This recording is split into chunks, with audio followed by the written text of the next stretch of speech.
So to write our tests, we utilize this Excel spreadsheet, which kind of just represents our manual test cases.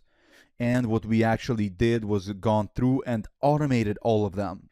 And we automated them one by one, and then we were able to follow all of those automation testing best practices as we went through each one. We worked on creating this awesome automation testing framework. We went through every single piece by creating one step at a time. We created the frameworks project, which contains everything related to the framework. Then we created QTP tests, which were tests for our QTP application. And then we even added some unit tests for our code to make sure that whatever code we write is actually good. Because yes, we are writing code and we need to unit test our test code because we are creating things. We should not be hypocrites and leave our code untested. So also along the way, we took a test from beginning to the end, like this test right here. And we started by coding it the conventional way, which would look something like this, which was very dirty and non-repeatable. Then we progressed to something like this, which is more of a keyword-driven style of an approach, where we have a keyword that wraps some actions. Then to improve even upon that, we cleaned it up to where our test was much more reusable and much more stable.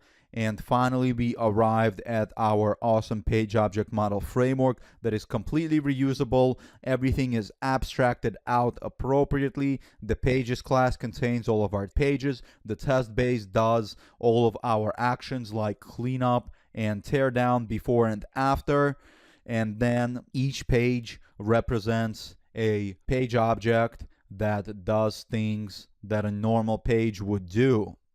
And as we developed all of these tests, we randomly ran into small little issues.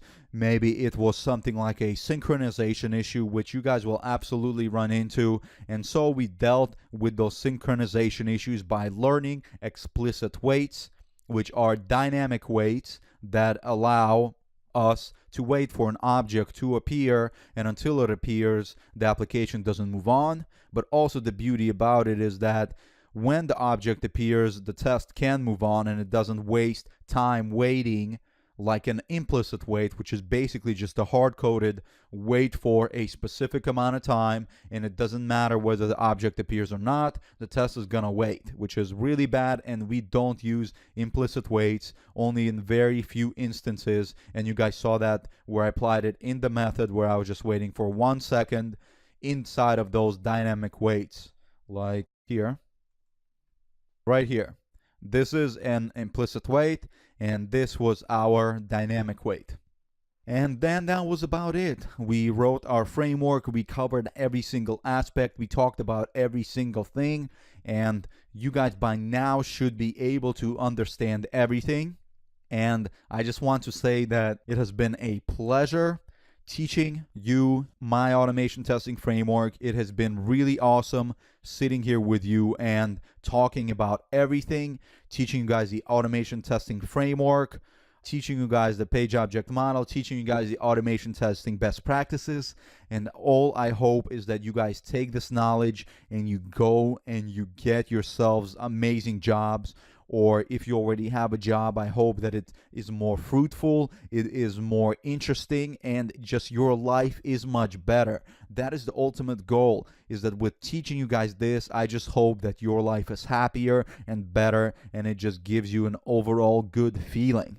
You know, I want you guys to be proud of the work that you do, and after you are done with this class, you should be, because I promise you that you guys are literally the top 95% of the world. You guys can do anything after this, and I am 100% certain that if any of you guys come to my work with this knowledge, you will have a job just like in a snap of a finger. We would all be so proud and so impressed by what you know.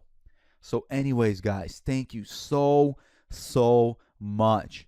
Really, I am so glad to have been your teacher. I am so happy that you are taking this course. I wish you all the best, and I will see you in my next course. Have a fantastic life until then. Take care. See ya.